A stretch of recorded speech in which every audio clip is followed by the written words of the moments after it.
Good morning, everyone. You are listening to That's What They Said on WJOB 1230 AM 104.7 FM in Hammond, Indiana, here at the Shack at Vance Hill Studios.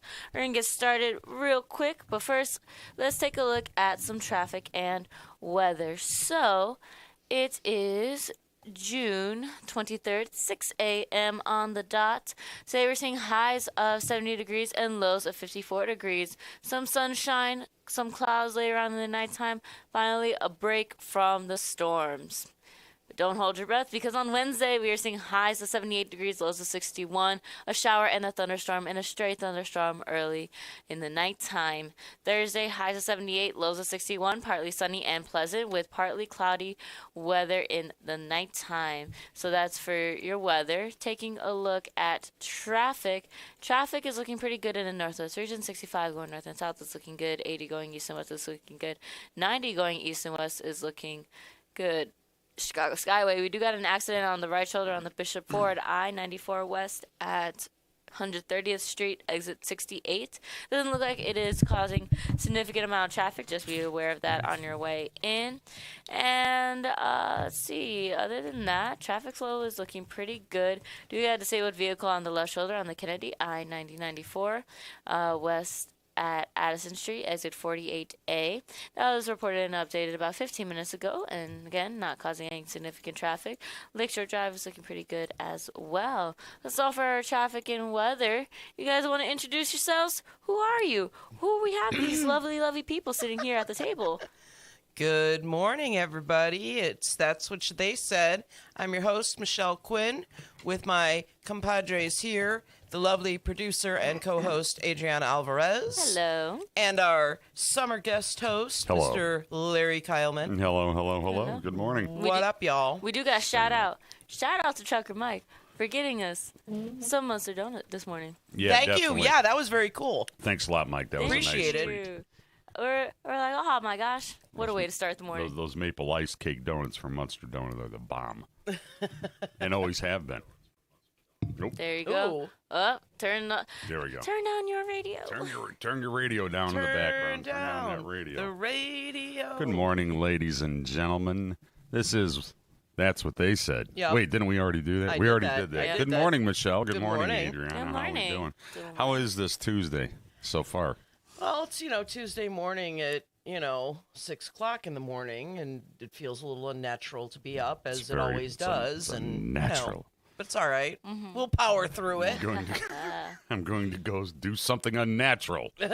Well, That's wake up on a Tuesday morning. Ugh. Yeah. Did you what'd you do over the weekend? Well, what'd you do? usually we let Adriana kick that off Oh, because there we she's the young The young, young hip, one that actually has a life that, the young hip person in the comes crowd, as it or were. actually leaves her house. So So this week it was actually pretty fun.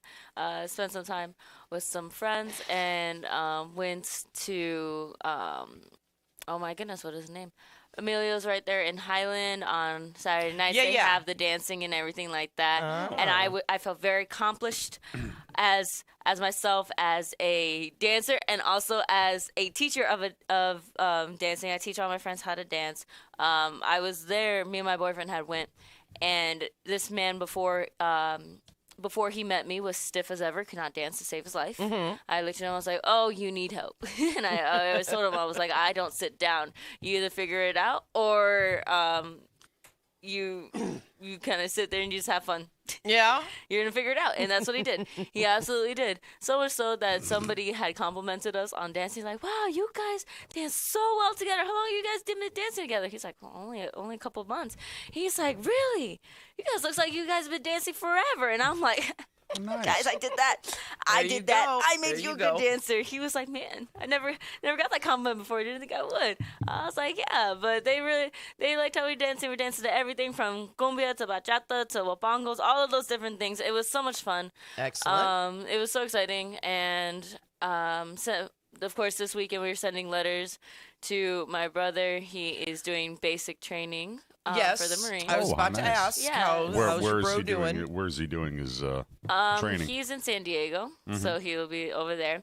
And he's about to enter into the Crucible. So Yeah, that I've heard is about that. very exciting. It is a rigorous amount of training in a certain amount of hours. So we were getting all the letters we can, all the well wishes, and we got some letters back from him, which was really fun.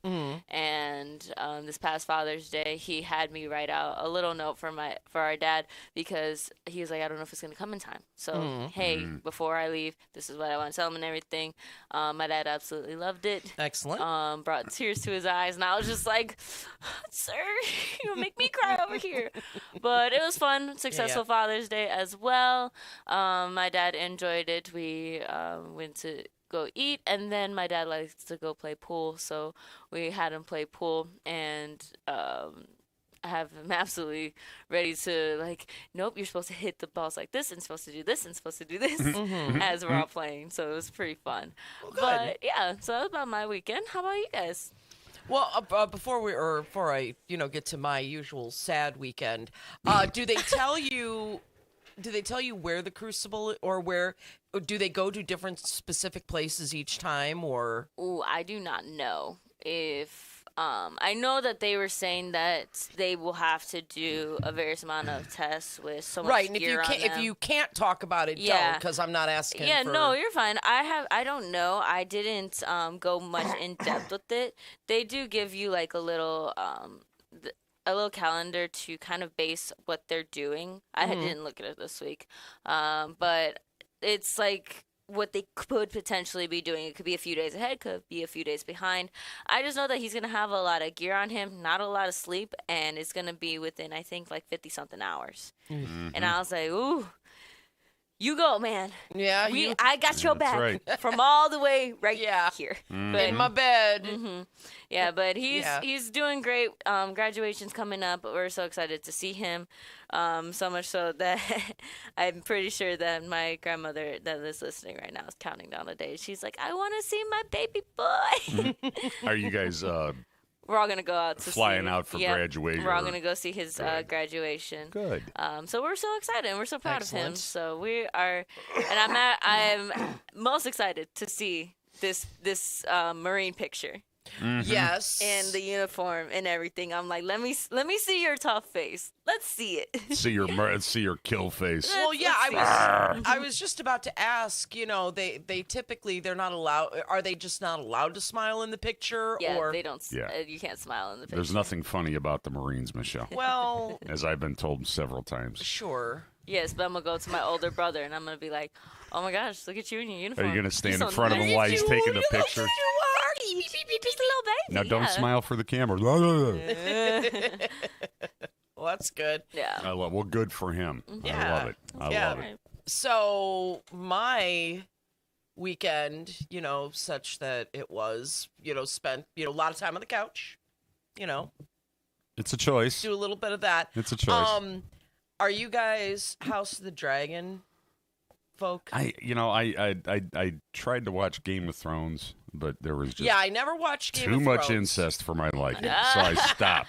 I was gonna say I watched up much. to the Red Wedding, and that's like mid. That's Right. directly Yeah, that was midway mid-story, of the story. Yeah. And I got sad and did not. I was like, nope, I'm not. I don't want to watch it right now.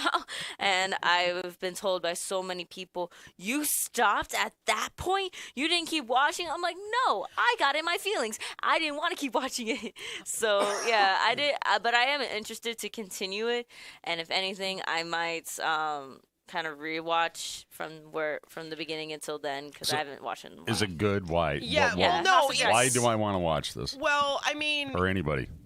I think that, and I expected to be like one episode and done because, I'm typically one of those that, anything gross or murder or, scary stuff, I'm the one, sitting with my hands over my eyes or I'm not watching this. I'm not. So, and I remember the very first episode, I couldn't avoid, or I could avoid watching it, but I couldn't avoid hearing it because the sound effects, they were doing this duel and there was a lot of splat and, because of body organs being... Cling, clang, clang, clang, clang. Not even the clanging would have been fine. It was the splat that just... Splat, Did I squish. stab you? Yeah, it was just, but the story, the intrigue is really, really fascinating. That was one thing I liked about Game of Thrones. Yeah. And I would, the underlying subplots and, Yeah. who's stabbing who and so on. That was stabbing? entertaining. Yeah, well, Yeah. there's a lot of that, too, in addition to the incest. A lot of stabbing. Well, yeah, there was the incest. I think is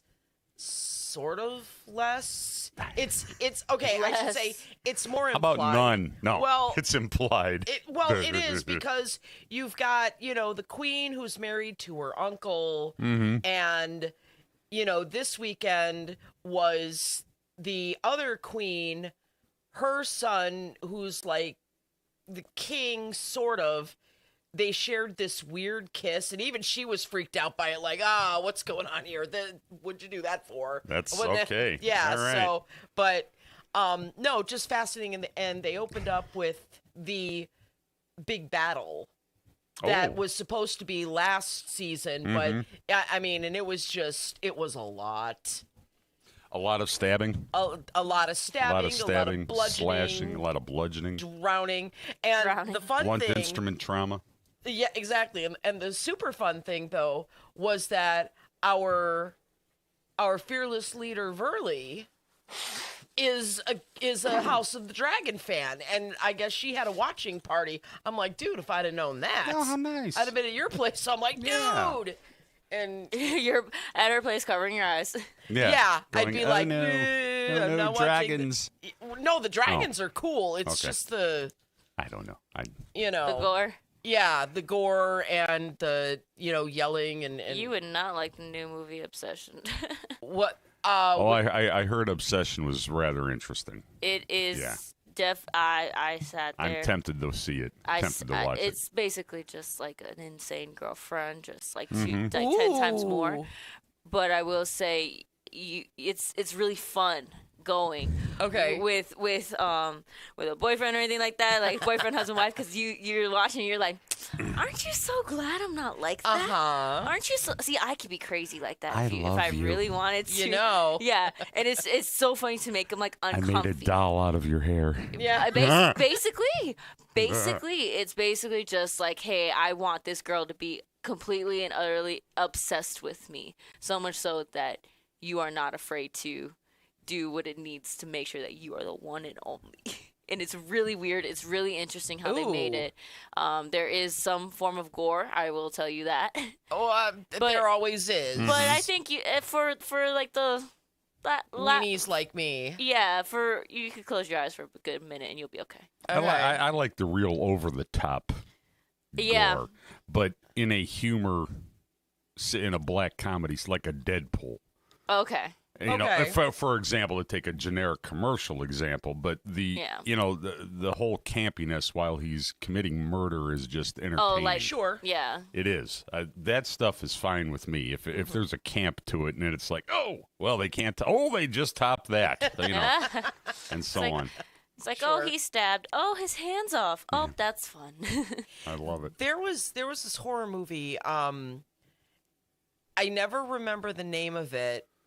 I mean, it would be when I still had. I mean, well, I suppose I could still watch it, but I used to stay up like Sunday night into Monday morning, and I think it was E! Channel or someone would play the weirdest movies in the world, right? And so there was this movie with Ethan Hawke, and he was a journalist. Do you know which one I'm talking about? No. I can never remember the name of it. And oh man, that was and it wasn't bloody that I remember, but it was creepy. And I remember just, sitting there like, why am I watching this? And then I couldn't look away.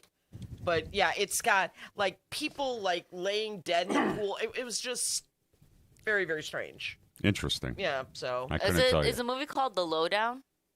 no. No? Okay. Star Wars? That's Star Wars. Because it says Ethan Hawke stars as Lee Raybon. It follows a gritty exploit of citizen journalist Gritty. Lee, a self-proclaimed Tulsa historian whose obsession with the truth is always getting him in trouble. No. Well, let me look. Well, we do got a caller, so while you okay. are looking, Go we can ahead. yeah, take this Yeah. let's caller. take that first caller this morning. Good morning, caller. You are on the air. Good morning. Let me say something about them two hosts that are sitting at that table there. Michelle, you look nice this morning. Oh, thank you. If I would have to describe you two to people that only listen on the radio, Michelle the shirt she's wearing looks like a bumblebee. Thank you. But now to describe Larry, he's like a plain hamburger, nothing on it. I bet keep you. going. Now, if Jed was in there, he'd probably hit the D-Lo button on that, you know. Well, yeah. Oh. I mean, you know how that goes. You know, I'm trying. I don't drive. I drive like Jed, slow. But I was trying to hurry and get back home in time, and I didn't get stuck by train. But man, it's like I caught every stupid red light, every red light coming home. Yeah. Unbelievable. You know, but I just want to say good morning, you guys. I was up. I'm sleeping all night. People dream. Right, And yeah. you have dreams, and you don't know if they're going to be real, but I guess it was this morning because I'm thinking, man, I'm going to go get them donuts. All night I'm dreaming this stupid Wow. donuts. So my alarm goes off because I always get up early. And all of a sudden my dog's looking at me like, why at 5 o'clock in the morning you getting dressed? Donuts. And I'm out the door because I'm thinking I got to get him because you can't get past that door, Right. And I thought, okay, I'm going to sit there and blah, blah, blah, and but it, Well, I thank just you. thought, yeah, I'm like, I don't know. I just do stupid things at stupid times. But, Sure. I'm going to, now I just wonder if anybody out there could help me out today. I'm going to a Sox game tonight. Why? But I was wondering if anybody's got a shirt that could donate to me, a Cubs shirt I could wear there. Oh no, okay. I don't own that. Yeah, I don't have any sports Could you- shirts. Could you see me sitting in that baseball park with a Cubs shirt on? I'll tell you what. I just talked about this story. I can't remember who I was telling, but shortly after my dad died in 2001, this was when I still had a partial share in a season ticket with some people that I worked with. And I took my mom to the Crosstown Classic, and it was at Wrigley. And the Sox fans surrounding us, I can tell you, there was a woman who poured beer on another woman's head. And I just remember getting those people. I mean, but that would be fine just for me. But, my poor mom is sitting next to this and hearing all of this. And I remember. What were they? Was it things she never heard before? Well, you never knew my mom. No, I know. And it wasn't necessarily that it wasn't things that she didn't hear, but, she never talked like that. My yes. mom was She was proper, appropriate. But me sort and my of- sister years ago, I don't know how many years ago it was, my sister calls me up and says, hey, I want to go to that crosstown game, the Cubs Sox, I still call it Kaminsky Park. I Right, always call exactly. it that. It is. Not I'm like Little sorry, Red like Field the or Sears, whatever it is Sears now. Tower, I'll call it the Sears Tower. I don't care, Yep. I'm used to John Hancock, Sears Tower, But anyhow, we go to the game. She's got her Cubs shirt on, and she paid for all the stuff to go in. I had to pay for the parking, which I saw the first spot right next to the stadium. I paid a good penny to park in that spot, but I didn't care. Because Right. my sister can't, I'm a truck driver, so I knew how to drive into Chicago. She don't like that, and plus she couldn't drive back when it gets dark. But the thing about the game was we're sitting there, and like a couple rows down and over to my left, they're cheering for the Sox and everything, and then, me, I'm a smarty mouth, or I Yeah. just like to just say whatever I say, and my sister's a Cubs fan, diehard Cubs, and I'm sitting there. This guy, he'd been drinking, and he's having a good old time, and he's rooting for the Sox. And then all of a sudden, when the Cubs did something, I'm like, yeah, go, Cubs. He gave me a naughty look, and my sister said, shut up, be quiet. But it was fun, but Nah, I got the day off. I'm going to get ready to go tonight, have a Good. good old time, Have fun. Yeah. But I'm going to let you guys go so you can talk about your movies and everything, Well, just, we'll get to the politics stuff and shortly Soon. here. So well, that I don't want to ruin my cold cup of coffee, but the thing, your sign that you have, I keep seeing it every time on Tuesdays. It says, "That's what they said." yep. Why couldn't you put "That's what we said"? Why couldn't you ever put "we"?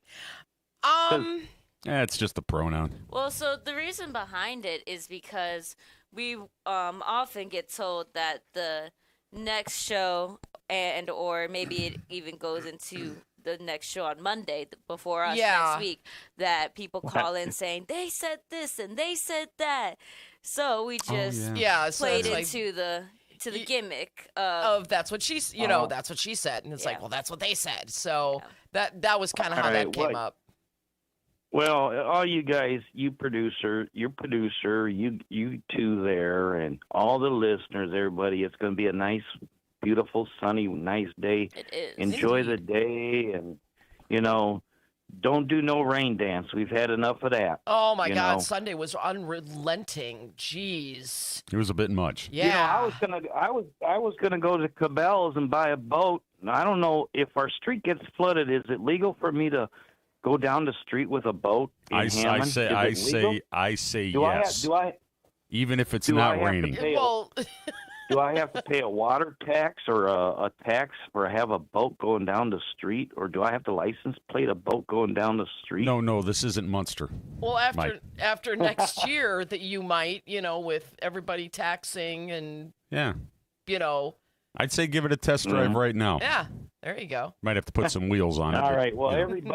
everybody out there, have a nice day. It's going to be Yeah. a nice day. Walk your dogs, pets, everything, and just enjoy a nice day. And everybody just have a nice day. Cool. You too. Thanks for All calling right, in, man. thank you, Mike. Thanks for the donuts. Appreciate Yep. you. That was good. Yes. So- Over the weekend. Yes. Yes. So I went up to Michigan to visit my friend Jennifer. First time I've done this in a few months. It's been hard to get up there. Okay. Do I know Jennifer? I know. I don't think you Okay. do. She is Lake Central. Okay. Kid. She lives in Dowagiac, Michigan. God, Dowagiac. Beautiful I had some friends Dowagiac. up there. And for the third year in a row, we went to the Dowagiac Pride Fest. Ah. Yes, the small little town of Dowagiac, about 5,000 people. They have a pretty Really? well-attended Pride Okay. Fest. Food trucks, entertainment, All right. etc.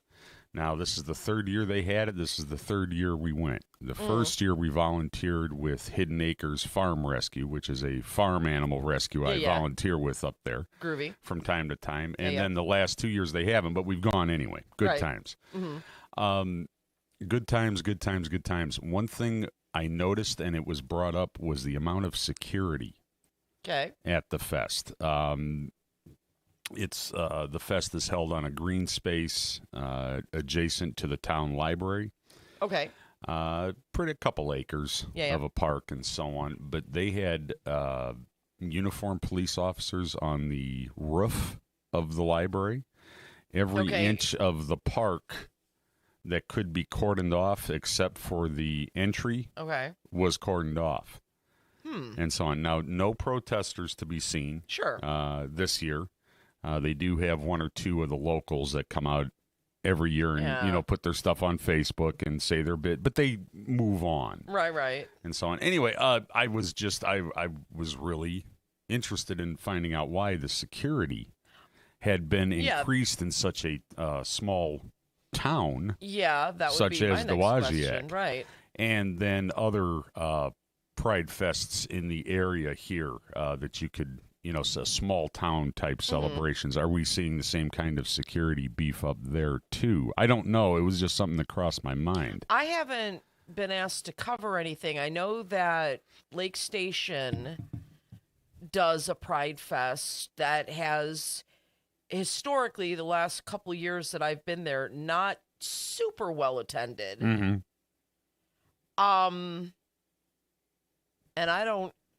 And again, nobody has, talked to me about, and actually we were at staff breakfast yesterday and there was no mention of going to any local Pride Fests. Sure. Now, one fortunate reporter, because this weekend's the big one, right? The mother of all Is Pride Chicago, Fest in this Chicago. weekend or next weekend? would Last Sunday in June, if I remember It would be correctly. this weekend. Is this the last Sunday? It is the last Sunday. Well, I'm going to believe you. Yes. It is the last Sunday. It is. Yes, so yeah, the 28th then, So typically, I believe. we will send someone. Now, I've got, usually it will require going to one of the, South Shore train stations. For me, it's East Chicago because that's, closest to me. Mm-hmm. And talking to all the people who are getting on the train to go down to Pride. And I've also done, and this was the last time I covered it, probably 3 years ago, I think, at this point, getting on the train and going with them. And that's gotta fun. be that's got to be a lot of fun. Oh yeah, that was a great Did- time. Did we miss the Pride Parade? The fest was this past weekend. Hold on, I might have my. Oh yeah, June 28th. Yes. Yeah, is the Pride Parade. Yes. Okay, Chicago had Pride Fests all over the city this Okay. past weekend. Cool, There we cool. go. Okay, I just making sure I wasn't messed up. Yeah. Anyway, it was all said. It was a good time. Yeah. Oh yeah. Always a good time. Good food trucks, and I stopped at one of those. Have you heard of these cannabis dispensaries? A dispensary. Yeah, but Tell us it's about the dispensary. well, it's Catabis. Oh. You've heard of Catabis? No? No. I went to one of these cannabis dispensaries and I brought home a cat. You want a cat? You brought home a fur baby? I did. You adopted? I did. Look yeah. at that. Yeah, I don't know why. Well, you Because guys- because That there was was the a, joke. It was a cats. cannabis. Yeah. Oh, okay. I was like, there's a truck full of kittens. Right? At any other point in scenario, this would be a scheme. Exactly. But no, this, they this actually had cat was cats. literally thrust in my arms, and here he needs to be adopted. Oh. Okay. Well, all right. All right. So What's the cat's Well, you- name? we don't have one yet. Hmm. We're not sure. I want to go with Grady. Okay, like Shady Grady. Like Shady Grady. Yeah. I like just my saw buddy, him- Battalion Chief Grady. I just saw him. When was it? When I was out at the Gary the emergency training that they did. yeah. We're speaking about Gary Battalion Chief Robert Grady, one of my oldest Yeah. friends. Came up together. God, I've known that dude since I was 3. Yeah. I think so. Yeah, Shady. I said we're gonna name him Grady, and then the wife said the same thing. Like Yeah. Shady Chief Grady, Chief Shady Grady. I Yep. said, yeah, for sure. Grady, if you're there, call Yeah. us. Why not? Does this mean that you have to buy your guys pizza or whatever it is, whatever you're mentioning? Anytime you're named after a cat, Well, or a no, cat's named after you, buy a pizza. no. Well, Michelle. you could do that. Yeah. I suppose you could do that, but no. The rule is every time that their picture gets in the paper or they get named in media and stuff, they have to do something for the guys because, that's not what they're about. Right. So right. they make you're gonna have pizza, and so we're doing this to you, Grady. We're doing it to you. At any rate, it is 6:28 Yup. Tuesday morning. This is AM 1230 WJOB 104.7 FM on the YouTubes and other places. That's what they said. We got commercials lined up. There we go. All right. Cool. See you in a For bit. over 100 years, Roofers Local 26 has been keeping Northwest Indiana dry and safe. Since 1919, our highly trained members have built a reputation for skills, safety, and reliability. With a 4-year apprenticeship and certifications in OSHA safety, first aid, and CPR, we deliver quality you can trust. When you need roofing done right, choose Roofers Local 26, protecting what matters most for over a century. For more information, visit www.roofers26.com. Introducing Powers Health, a health system with a new name and a strong legacy of caring for families in our community. One with a tradition of advanced specialized services and a vision for the future. One with a commitment to medical excellence and compassionate care. Everything we do, everything we believe, Powers Health. When your home needs help, the last thing you need is a faceless corporation or sales-driven franchise. At Myers Companies, we've been proudly local since 1951, born and raised right here in Northwest Indiana. We're family-owned and operated, built on trust, hard work, and integrity. And because we're family, we treat you like family. Your comfort and safety always come first. For HVAC, plumbing, and electrical done right, choose Myers Companies. Local, family-owned, here for your family.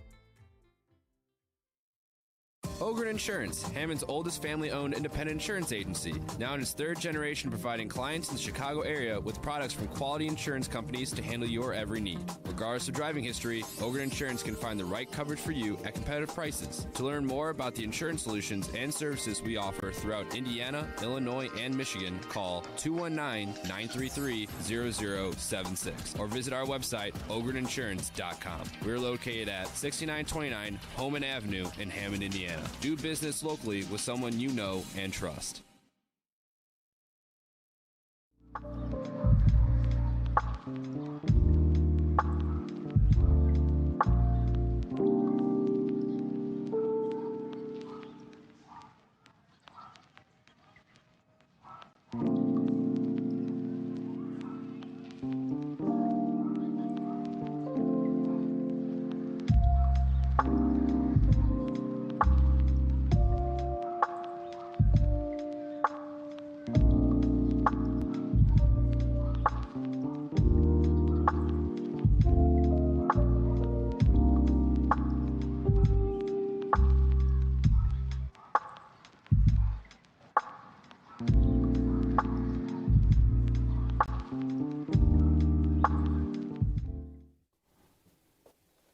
Somebody can talk. All right. Hello, There we hello, go. hello. Good We're morning. still here. Good morning, AM 1230 WJOB 1047. That's what they said on the air with Michelle Quinn, Yep. Adriana Alvarez, Good and me, morning. Yep. Larry the K. Good morning, everybody. The weather outside, it's the same as it was a half hour ago. Traffic. The Same. roads are paved. The tires are rubber. That's all you got to know. All right. That's all you got to know. That's good. One thing while I was in Dowagiac, and this is where it kind of brings it home Yeah. a little bit. I got to go take a look at the data center that they Okay. placed in Dowagiac. Now it is placed in an industrial area, Okay. but it's quite literally like an across the railroad tracks type situation. Okay. Dowagiac has some residential butted up to its Sure. mostly dead industrial area at this point. Yeah. So we went there. I did notice that the nearest homes were just about 1,000 feet away. Okay. Just estimating. Okay. Yeah. It wasn't any warmer within Okay. that area near the building. Okay. The building was well hidden. You couldn't, Okay. you could tell it, was something, but you couldn't tell what Okay. it was.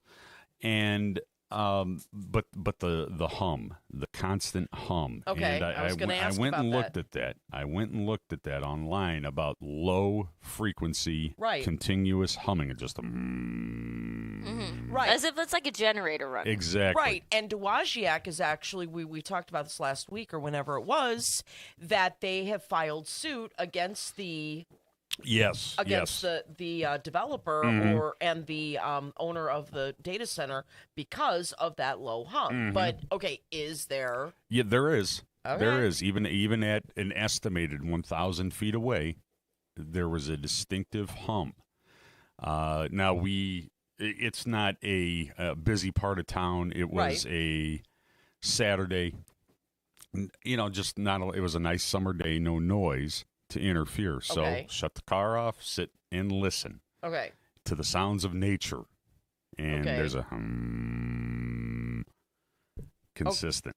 all right. And I could see where that would drive you absolutely nuts Okay, at some point. So, for me personally, data centers, I'm on the fence about them. I remember being in Des Moines and seeing one of the first data centers right. just outside the Des Moines airport. Mhm. It was an Amazon data center. Yeah. And, 8 years ago, we weren't talking really AI. Right. For AI, it was just for Amazon to sell their server space and Right. all that.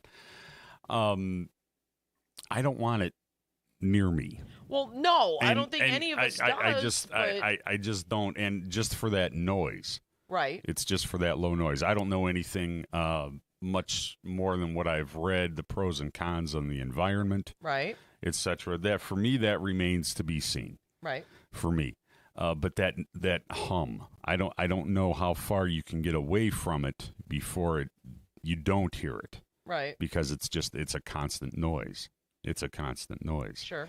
I did find out that lower frequency sound waves like that travel slower and travel through almost anything, so it's very hard to contain that noise with acoustic sound Okay. soakers. Yeah, yeah. And that's an added expense to the developer too, which, Right, You know, which, and, you but know. it should be done. I Sure. believe. Relate this to what's happening in the great town of Integrity lately, and whatnot. And as a former resident and having experienced Lansing Country Club in that area at the end of Fisher Streets and Homan, Yeah. I would really loathe to see any kind of development there, for one. Sure. But mostly for a data center specifically. Now the town and the developers say, I understand that this is, from what I understand, it's not going to be just a data center. However, Well, as I'm understanding it too, because I was at that meeting, and the next meeting is July 14th, where the Plan Commission is going to consider it all, and they're not even there. There is no data center. Nobody has come to Munster Right. and said we're doing a data center right. as of yet. Mm-hmm. But the developer is just, they're just saying, well, we would like to, if there is a data center, we would like the opportunity to explore it. And I know what everybody, they're, well, that just means they're going to ramrod it. And there's always that potential. If history is any teacher here, yeah, that's a likelihood. It's a likelihood. Sure. But again, I don't live in Munster and I don't Right, know this, right. so I I'm can't not- say. I'm just saying, by and large, that's a likelihood. Yeah. Right? I mean, on one hand, I can't imagine Funster. Funster won't even do large-scale multi-unit housing because, they don't want the Illinois people. Well, yes. So, And for years. yeah. For years. That goes back years. Yeah. So for them to take on, for me to think about, we're going to do a data center. I'm like, I don't know. That doesn't sound like something. And, I've talked to several of the councilmen and I'm hearing that they're no, we don't want this. Well, I hope that remains the case. Yeah. I do. But at the same time, do you want, and I am not advocating either way. This is an observation. Do you want to have, do you want to hear them out? Do you, of course you don't go into something, completely uninformed and, oh, look, here's the scads of money we're going to throw at you. No, of course not. But, should you at least be able to entertain them and, find out I think and so. listen. Yeah. I would think you'd have to at least entertain and Right. listen. So right? I think that what's going on at the moment is just that. We want the ability to be able to make this, an informed decision, even though we are a no. Right now, but okay, maybe there's something. Is this different than how Hobart did it? See, I look at Hobart and just from what, and again, from what I read, I spoke to nobody. I that attended meetings, Right. or makes posts on Facebook, anti-data center, Scott Huddleston, blah blah blah, all that. Yeah. Did I get his name Josh right? Josh Huddleston, and so on. But do you think it's going to go the way of how Hobart went? Hobart seems it. Now, they may have done their due diligence. Again, I don't know. Well, The optics look a little different, I think. Well, one thing, and what always kind of sucks, and this is in many towns, when you talk about redevelopment, redevelopment, the redevelopment commissions and redevelopment directors and stuff are dealing with stuff all the time that comes to them. And when they start talking about businesses, you don't know about a development until it's, going to it's it has to be, this close to whatever. So there's negotiations and learning stuff and all kinds of things. So, but you don't know who the person is or the development. You don't. Okay. Until a certain part of the process. And they say, poof, it's the Bears. Or whatever, Basically, yeah. Gotcha. Or you'd be, and maybe not all the time, but, and especially with Amazon, of course, they're going to keep it under wraps because, do you want all this, Well, right. I mean, it is a lot. It is a lot. I mean, the data center I saw. Right. Observed, and the one I recall seeing years ago. These are big buildings. Yes, they are. We know this. That's obvious. Right, but there's where to also... put them? Where could Munster put one? That wouldn't be. All things being equal, even the town hall property's up on this one. So where could they put it where nobody's going to say anything, or where it's not going to annoy? You can't. Munster is just is about as it's landlocked. Oh yeah. Oh, see, any open space they got. We got a couple callers here, so this is good. Let's take Dave Heckel first. Let's take Dave from Crown Point first. I think he's still working for the great and mighty Yellow Satan. How are you? I'm really concerned for a certain mustachioed man that lives on Holman in Munster. If Munster's considering to put that data center in. Can you hear him?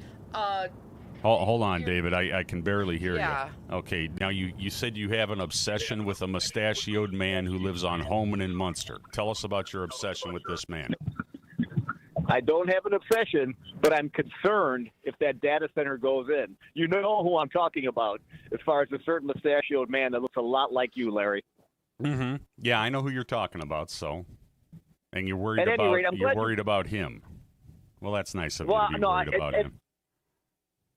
You should be worried about him as well, as much as I am. But that's neither here nor there. I have hobbies, but go ahead.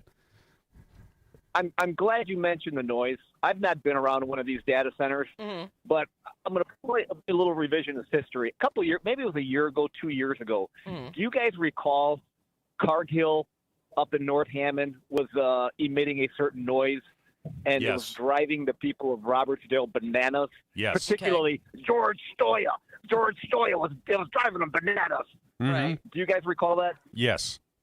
Yeah.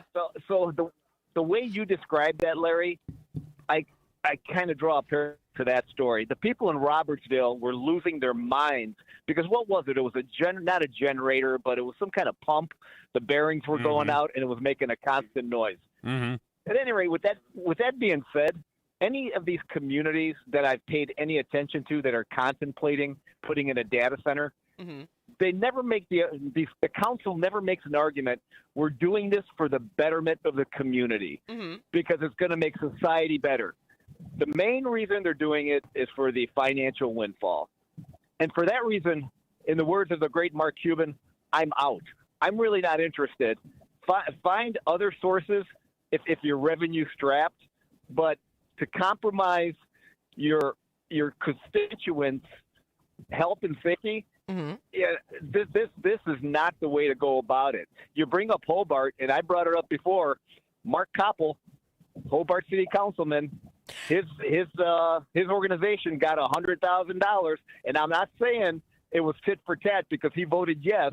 But I find it quite interesting that shortly after the city of Hobart got their first installment of $45 million, a sitting councilman who voted yes for the data center in Hobart, his organization received $100,000. Okay, but to me, on the surface, that's it. Okay, I checked Go into ahead. because we talked about that, and I checked into that. You know, he's not leadership, right? In the No, Moose. I know, but he run, but clearly he runs it. As instrumental as he is with that place, he calls in WJOB. He manages the Moose. He's very instrumental in the operation of that Hey, organization. Dave, how close are you to the Moose organization in Hobart? I'm not at all. Oh, okay. Well, so we're But also, I did not have the opportunity to vote whether or not a data center goes into Crown Point, and I did not receive $100,000 shortly after I voted yes for something that was under so much scrutiny by the residents of Hobart. Well, they maybe should have put that up for a referendum and let the people in the city of Hobart decide whether or not they wanted a data center. I'll agree with you on that point. Putting up a referendum for Sure. that. Yes, right. I'll agree. Maryville was talking I'll about agree. doing. The stuff about all the Duggery. Adriana, could you turn my cans down just a hair? Now we can. The skullduggery, the buggery, and all the other good stuff that goes on behind the scenes. Yeah, I agree. It can look like those things, but if you don't have any proof, why are you saying such? I don't have any proof, but on the surface, it stinks. How long have you lived in Lake County, Larry? All my life. We have quite a storied reputation of corruption. Mm-hmm. So when you see a guy receive $100,000 shortly he did not after receive the $100,000. Yes. The organization. The organization that he represents received $100,000. Are you an elk? They could have. Do you belong to the Elks? They could have donated $100,000 to any cat shelter out there.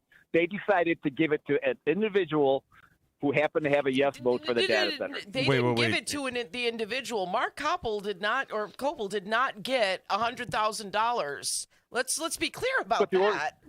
He did not get it. The organization he represents got $100,000. The organization that he is a member Yes of, or no? he doesn't represent. Yes. Yeah, well, he runs it. Dave. He's not the president, but he runs it.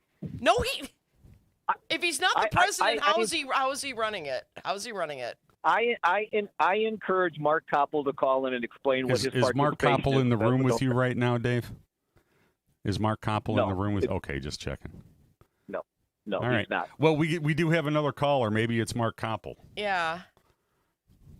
Enjoy your day. Thanks for calling, man. I'll talk to you Yep. soon. Good morning. Hi. Well, Michelle, I don't know. Mr. Matlock. I think you started out early talking about how could you be on this talk show and not talk politics? What's going on nationally? Oh no, we're it's getting coming. there. It's We're coming. getting there. We've got. No. I'm saying I agree because some people say, well, I don't want to talk politics. How can you not talk politics with what's going on nationally? How could you not? No, I know, Michelle. I knew you were going to deal with that because it's important. This is what's got America and the world in the turmoil that we're in right now because of 1600 Pennsylvania Avenue, and everybody I think know who that is. As the president of the United States, he's unhinged, okay? and for some time we know that right now he's trying to. They looking toward a November, taking control. But my understanding, the way it looks to me, like Michelle, the House is certainly going to go Democrat. And and I'm not. Let's put it this way: you have some good Republicans. I'm not going to say that I'm. There are good Republicans. Like some of these people say, well, all the Democrats. Well, you got some good Republicans too. What's happening right now. I just noticed here with the museum in Chicago. Yeah. And how Democrats, Republicans, and everybody but Donald Duck came. Okay. Well, I don't think was he invited? I don't think he was invited. He refused to wear pants. Well, he shouldn't have. My understanding, if Michelle had anything to do with it, he wouldn't have been invited. But Obama likes to say, well, it's the office, let's do whatever, Right. Barack is that kind of guy, but I just seen where all those people came and it was just so beautiful. I say, now this is the kind of America I want to live in. This is the kind of America I want to live in. And in terms of let's come together and let's deal on issues as opposed to personalities. Mm-hmm. And I see a lot of time on this radio, I hear it, and if you don't believe it, just wait after Michelle and the rest of you guys not on this anymore. You'll hear it. They won't call in. They'll attack me. They will attack Dave Gearman from Gary, and they do it every time. Ron Matlock ought to come and say what? Hey, I don't have to answer to you all. These people, they don't have lives. They don't have lives. They say they don't want to talk politics, but right now they're really trying to take the first congressional district, which there's only 9 in the state of Indiana, and only 2 of them are African American. Not 2. One is African American, and the other is Frank Moran, is a white guy. Mm-hmm. And I think they're doing a fine job in terms of doing whatever. But again, they will spend everything they can, but they tried 2 or 3 times to take Mervan out. Mervan is a tremendous person. He speaks up on behalf, and he knows how to cross the aisle. Some people say he knows how, but he don't cross the aisle with somebody who's talking crazy. What did Donald Trump say? No wars before he was elected. But the first thing he did, we in turmoil. Our gas is running high. They don't want to talk about that. But they want me to say what's happening. Well, what is Ryan Matlock? He's a big supporter of Johnson in Chicago. I don't really keep up with what's going on. I'm concerned with what's going on nationally, because it certainly is going to affect us. Healthcare. There are people right now, and I see people every day right now, violence and stuff in terms of people just mad because maybe they're sick and they don't have health care. That's important to me. Yeah. And Donald Trump right now, he has enriched himself basically $4 billion since he's been in office this time. He's got his company, and his son. And when he sends somebody out, he don't want to go to these countries. He sent his son-in-law to negotiate with these countries. And right now, we're in a mess. But Michelle, I know that you all are going to deal with a little about that and Democrats and Republicans and just what's going on right now. Indeed. And right now, when Donald Trump said, "Make America great again," I'm gonna be very honest. People gonna say I'm racist. He meant keep America white again. That's what he was saying. And we don't know, because right now, when you see that the Proud Boys, go home in peace. Go home in peace. You all are patriots. That's what he called the Proud Boys, Michelle. Mm-hmm. I know. So I'm just simply saying, we could rant and we could go on and on and on and on and on. And I know I'm going to get attacked, but that's okay, because the majority of the people who listen to WJOB, they are decent individuals. They don't never call in. And I say to them sometimes, why don't you call in when you hear this? They say these people, it's basically 4 or 5 people. Y'all know who they were. I ain't going to even call their name because it doesn't really matter. Same ones as there were 15 years ago. And anytime I can get on this show, normally I wouldn't be able to get on any other day because it's a protest. But again, you all got a great show, and we appreciate you so much because you all the kind of patriots that I really appreciate. Well, thank you, sir. And I think you don't look in terms of. So, again, Ron Matlock is getting ready for the November election. All right. All right, Ron. Thanks for your call, sir. Yep. Thank you. We got one. We're up against the 7 o'clock break here. We have a caller named Caller. Oh, they dropped? Okay. Well, let's take Leon real quick then. Leon. Yeah, hi. You know, I heard you guys talking about data centers. Mm-hmm. Just something real quick about this. 2 points that's sort of interesting I've heard lately. Okay. Got to wonder if there's any truth to this. You know, BlackRock has been accused of, through their real estate division, Blackstone, of gobbling up private property. Yep. Flipping it to rentals and that kind of thing. They don't resell it. They just profit on it. Mm-hmm. And now with these data centers, I saw an entrepreneur on an interview the other day with a new product. He owns a company called Overphone, I think it is. Uh-huh. He says there's a NVIDIA product the size of a dinner plate that'll do everything that a data center can do.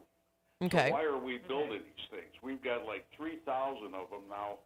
The next country close to us in the amount of these things is China at 361, I think it is. And they've got a brand new center they're building in Chicago. That's a quantum computing research center. That's probably going to render these things obsolete before most of them come online. Right. You got to wonder, why are these things being built all over the country? I've heard the accusation that this is nothing more than a big land grab on a part of these companies like BlackRock. Larry Fink was at a forum the other week where he was complaining of not being able to get enough seed money to build these things.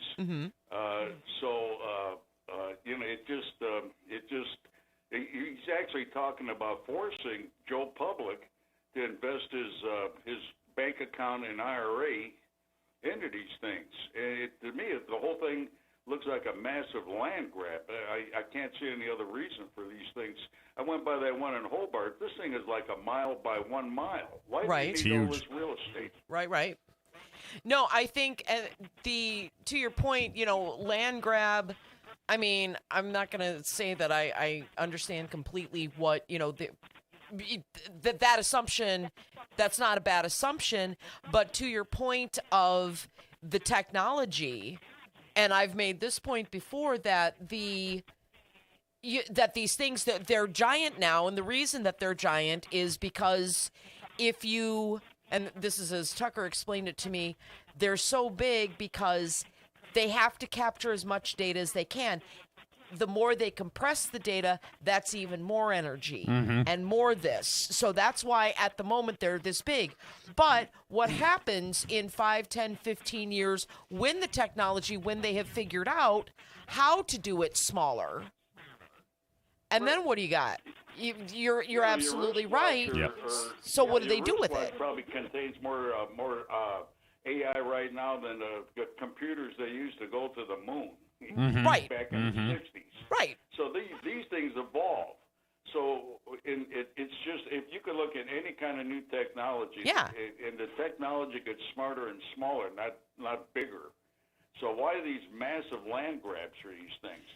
Like I said, they're all over the country, and not only that, but the public has little, if anything, to say these things going in. They're just rammed down their throat.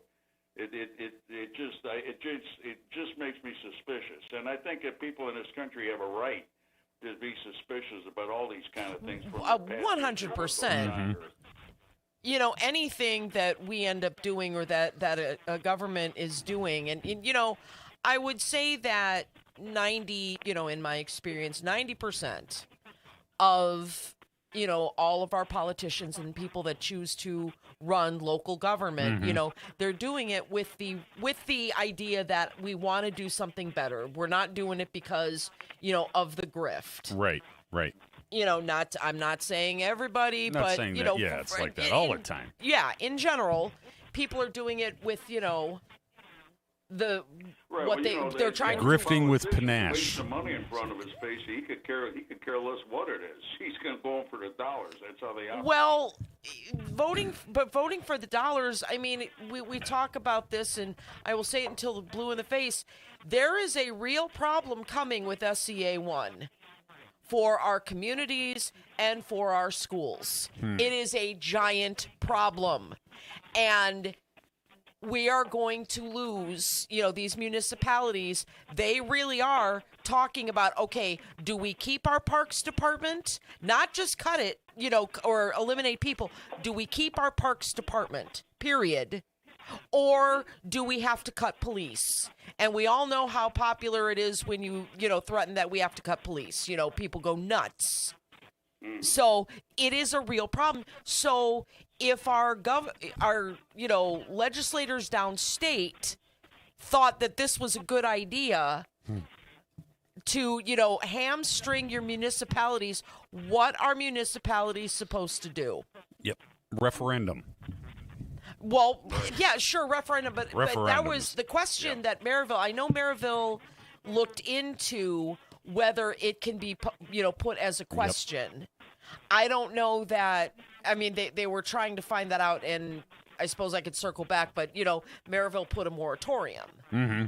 They're not, considering it for at least a year. Right. So whether a referendum can happen, I guess that's moot or whatever, or at least for them. But still, what do you expect these municipalities to do? Because there's no money. What was it Highland or Munster that this year alone is going to lose 800, or is it not this year, but the following year, like $800,000 out of their budget, and then the cut gets bigger. Yep. And then what's really gonna stink is that now these schools are gonna come up for their referendums again, and we got to have a local option income tax. Highland is considering a food and beverage tax and a wheel tax, and so then they go for the referendum because the schools need it because their budget's been cut even more, and no one's gonna want to pay. No, we don't want a referendum. They already voted it out once, so it's unfortunately, go ahead. In Northwest Indiana, we got the same problem they got in Collier County, Chicago. The area has grown bigger and bigger and bigger, and we've got these different municipalities here and that kind of thing. And there needs to be some kind of coordination, or like you're saying, we're going to get nickel and dime to death here on these things. It's just a fact of life. Everybody wants to have their independent fiefdom here in these towns. Yes, they do. But, eventually reality sets in. Yep. It's just a fact of life, and this area is growing. So I don't know how you get around some of these things. Like you say, the public. It's a shame the public needs to. I called up here the other week because I wanted to ask the mayor why it is that the people in the neighborhoods here never got any kind of input on whether or not the Bears come to Hammond or not. But there's no consideration for when it comes to that kind of development. Get out of the way. That's pretty much it. But the thing is that people have to. They have to get involved. There has to be some kind of input from the public on these things. Whether it's a referendum or whatever it needs to be. But when you start getting to this point, you have to get the. It's got to be some consensus by the public to do these things. I mean, how are we going to pay for all these things? One way or the other, it's got to be decided, and the grassroots is usually the best way to do that. Yeah. I don't know how you get it done. I know it's a big problem, but it's just a fact of life the way things are going here. Each different town wants to maintain their own sovereignty. But how do you do that in this kind of environment? I don't know. Maybe somebody else has got a better idea on that. Yeah. Hopefully we'll get that on the other side of this break that's coming up here. We'll get it eventually. So Thanks anyway, a lot for the call, Lena. Yep. Take care, man. Have a good day. Appreciate it. All right. What am I doing? What are we? We are 12:30 a.m. and what was the 12:30 a.m. 14. Okay, 104. 104. This is AM 1230. Thank you. AM 1230, 104.7 FM, WJOB. The BS on the dial. There you go. Cool. Summer's coming, and Deep River Water Park is taking applications for all positions. We have jobs both inside and out for all ages that offer great benefits. Free admission on your day off for you and a friend. Free uniforms, paid training, make new friends, flexible scheduling, and more. To apply, just go to deepriverwaterpark.com and you're on your way to a summer of rewarding fun. Deep River Water Park, it's simply splash-tastic. From June 26th through 28th, Central Park in Griffith will host the Country Music Tribute Festival, featuring tribute performances inspired by artists such as Johnny Cash, George Strait, Morgan Wallen, Carrie Underwood, Tim McGraw, and more. The event invites families to enjoy on-site food and drinks on the lawn, with fireworks planned for Friday and Saturday nights. Best of all, admission is free. Don't miss out. Crazy Kaplan's Fireworks. Hi, I'm Greg Kaplan. Most of you know me as Crazy Kaplan. I started in the basement of my house with the vision of someday running my own fireworks business. Crazy Kaplan's Fireworks prides itself on taking care of you, the customer. Our largest fireworks store is located at Exit 5, Klein, and 8094 in Hammond. These showrooms right now are jam-packed. Because we import and buy volume, we can offer fireworks at huge savings and pass it on to the customer. Our selection will blow you away. As the saying goes, stack 'em deep, sell 'em cheap. Just like Papa Sam used to say, make the customer happy. The best selection of rockets, mortar shells, aerials, firecrackers, fountains, and family assortments. Come see us at Crazy Kaplan's Fireworks. We promise to make you our next #1 customer. Crazy Kaplan's Fireworks.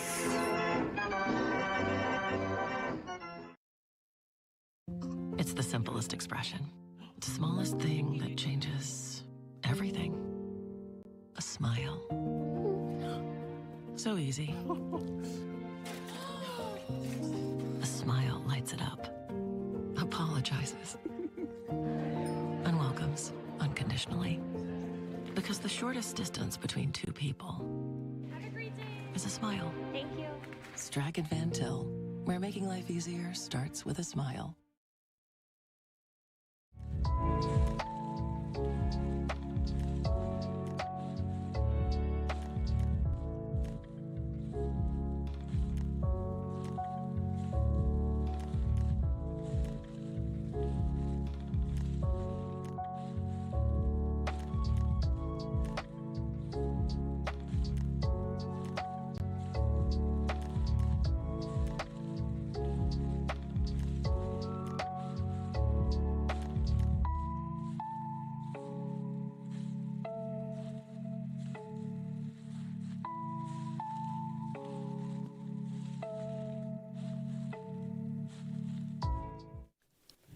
All right, good morning, everyone. You're listening to That's What They Said on WJOB 1230 AM, 104.7 FM in Hammond, Indiana, and you're also listening here on the YouTubes. So before we get started, we are going to do a quick traffic and weather update. So currently right now at the Shack Evento Studios, it's 59 degrees. Today we're seeing highs of 70 degrees, and we just saw a car.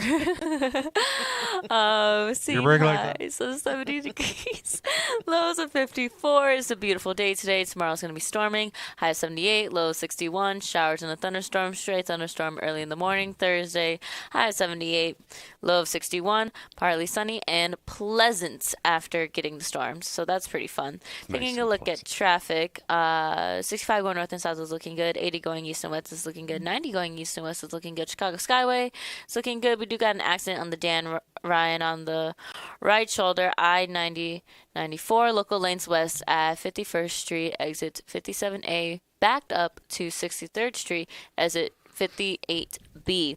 I was reporting an update about 22 minutes ago, seeing a bit of traffic in that area as we speak. A bit of also traffic there on the connector on the Dan Ryan. See here, going west, right there at the connector, and moving forward into the rest of the city. We have an accident on I-90-94 Kennedy. So right where the Kennedy and the Dan Ryan get together. West at Candleport Avenue. Couldn't read that for a second. So not causing significant traffic, but nothing too crazy. And that is all for your traffic and weather. Let's go back into the show of what we are talking about. What we are talking about. And we are back. Yes. We are back. To talk about what we are talking about. There we go. It's so nice when the President of the United States sets an example that other politicians can follow. And that's using the office for personal enrichment. Yes, that's something that, you know. We could debate all day about what the current occupant of the presidency does and doesn't do, and that's not what I'm here to do. I'm just saying he has an acolyte as far as business practices and making money in the form of our own Attorney General, Munster's very own, Todd Rokita. I want to give a little disclaimer. I went to grade school, middle school, high school with Todd Rokita. He's a year or two ahead of me. Yep, he's always my a grade. Good guy, knew his family. Seemed in high school he was all right at Munster High School and so on. Ran for class president. No, he was student body president. Student body Let's president. Be clear here. Yeah. Yes. Give him the proper titles. In any case, he was a nice young man. And when he was our Secretary of State, I thought, yeah, you know what? I'll give him a chance. And for the most part, except for, voter ID. I was happy with what he did. It was when he became representative, a House representative, I think, for District 4, that the real Todd Rokita started to come out a little bit. And it appears here from downstate that our Attorney General is suing for fraud against a jet ski mechanic operator. Yeah, so I found this story last week and, promptly messaged my co-hosts here about this. So as the story goes, Theodore bought himself a used jet ski, a Ski-Doo, and it did not. He claims that he was sold a faulty because I guess there was a rebuilt engine on it. That's what I'm reading here through the Republic. Right. Yep. So, and this was first reported by the Indiana Capital Chronicle. Shout out to them. But anyway, so the guy who sold him the jet ski told him, listen, for the first X amount of miles, because, and I remember doing this on one of my cars. They said, don't go over 50 miles an hour for X amount of miles because you got to let the engine, a brand new car. Yeah. Yeah. You got to let them break in and stuff before you go balls out. And so. You said balls out. That's all right. I don't care. Well, I don't want Jed to kill me, but anyway, or Jed or Lori to kill me. But anyway, so. They're not here. They're not here. Hi, Lori. Hi, Lori. Hi, Jed. So anyway, well, whatever Theodore or his son did, the jet ski didn't work. So instead of like a normal human being taking it to small claims or whatever, he has decided to throw the full weight of the Attorney General's office. And for how much? For the cost, the cost of the jet ski was something like $3,000 or something, and then I guess is it also pain and suffering? Do I remember? So far, I have just about $5,100. I don't see. Oh, here we go. Sorry, $11,000 in restitution on Rokita's behalf. Oh, okay. Along with now, in addition to right, civil penalties, costs, and a permanent injunction. Yes, the full weight of the Attorney General's office for a consumer complaint that so far, and so then, the seller, the defendant's attorney took it to court and is like, y'all, why is this guy right? And shockingly, the judge is like, no, it's okay. He can use the Attorney General's office. And so far, there are no other complaints against this guy. The Attorney General, they typically do, class action stuff. There's no other complaint. Yeah. But we're going to use the full weight of the Attorney General's office. But you have wronged me. Yes. There it is. You have wronged me, and I'm a big guy now. I'm a big boy. Yes. In a medium-sized pond, and I can pull my pants up, and I'm going to get. It sounds like a lot what's happening. Yes. Up at the top. We're going to investigate you for this. I mean, just because, and I was thinking about this too. Claude Rokita. Yeah.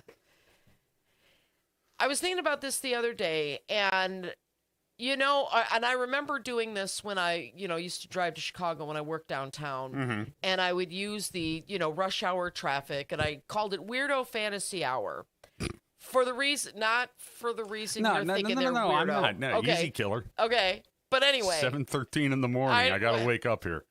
Hey, so you think about all the things that you would do, if you had the power to do them. Right, yeah. If I were king of the forest. Right. Yeah, for sure. What would I do? And just because you can doesn't always necessarily mean you should. Well, there is something that Attorney General Kita might have missed at his mother's knee. See, maybe who knows where. You take the stereotype of entitled Munster kid and think of how long that's been around, about 50, 60 years. Munster wasn't always the rich white community. Right. It is today and so on. I say that in air quotes. But my God, it just, I'm the attorney. Can you imagine what that conversation was? Do you know who I am? Do you think that got thrown in there? Do you know who you're dealing with? Really? I could almost see it. I could almost see that little shrimp doing that. Mm-hmm. I can almost see it. But, who knows what's going to happen here? It says the owner, the dealer, alleged that Rakita operated the watercraft at full throttle before the engine was broken in. Right.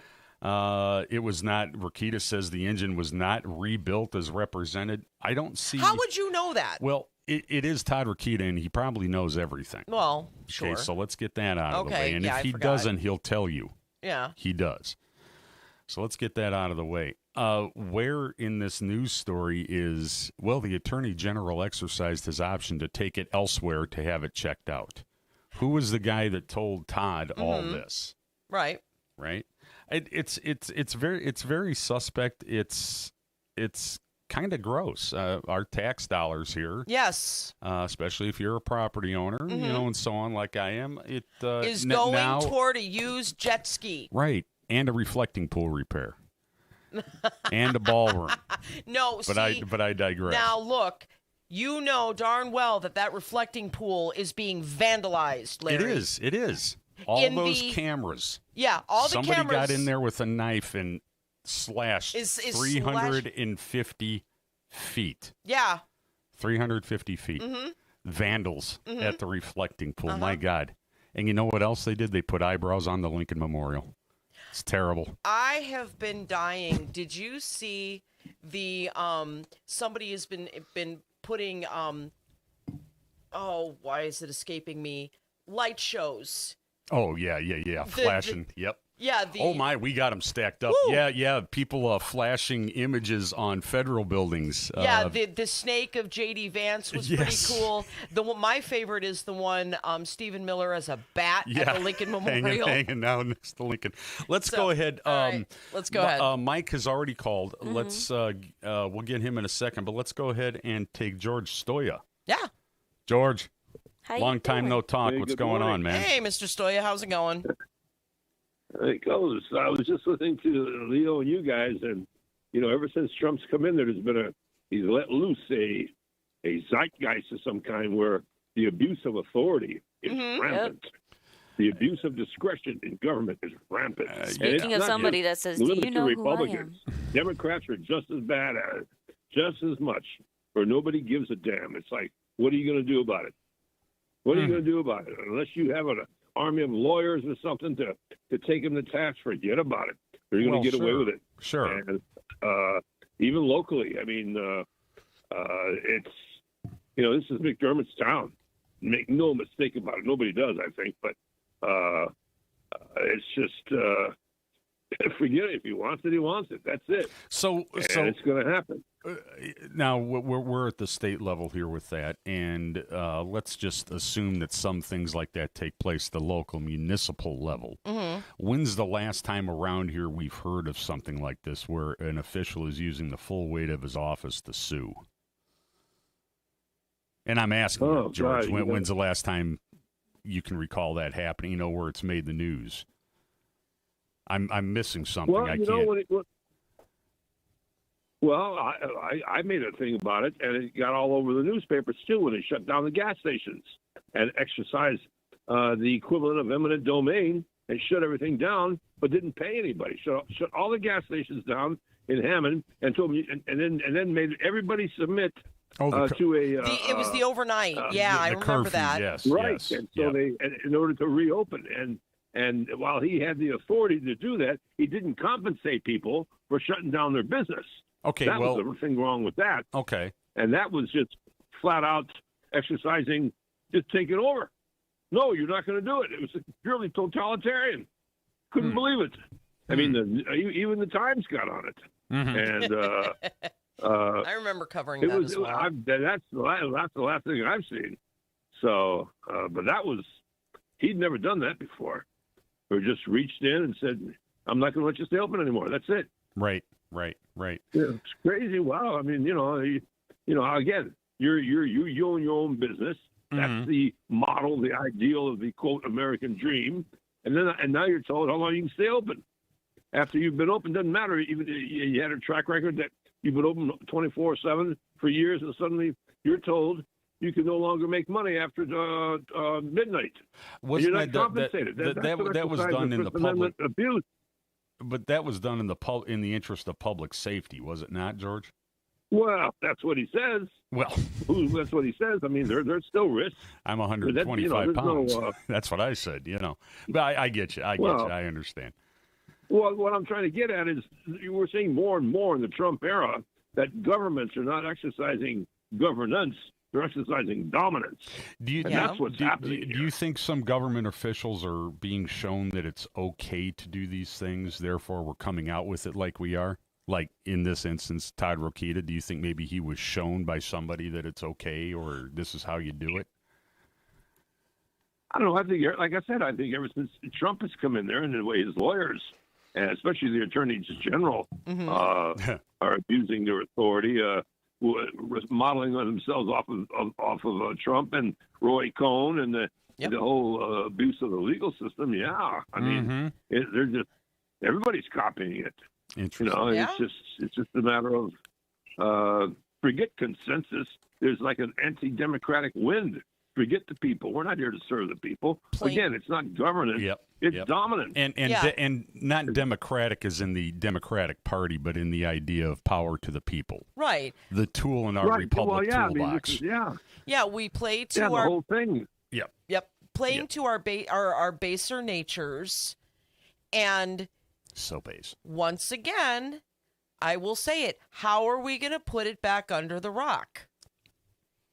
How? Well, people have got to.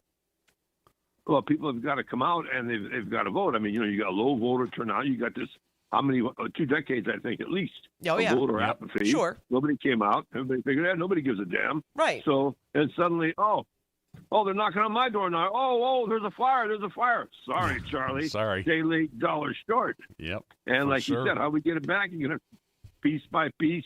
Yeah, how do we vote. stick it back under the rock? I don't know. Unless you want more, unless you want to be dominated, or you want to be governed. There's the agents of the people. Government's supposed to be a trust. That's right. It's supposed to work. Public servants. Yeah. I think was the expression. Don't say it too loud. Somebody might catch on. George, we got to let you go. We got a stack of calls I want to plow through before 7:30. Yep, Thanks for calling in. Good to hear from you. Dave, let's get Trucker Mike in again real quick. Trucker Mike. Yeah, I was trying to drink my coffee, but I wasn't going to call back in. But try a straw. About the moose. Okay, many years ago, I was a member of the moose. Mm-hmm. Okay, let me explain about the moose. It's not a big, oversized deer. Right. Okay, moose has Moose Heart, Moose Haven.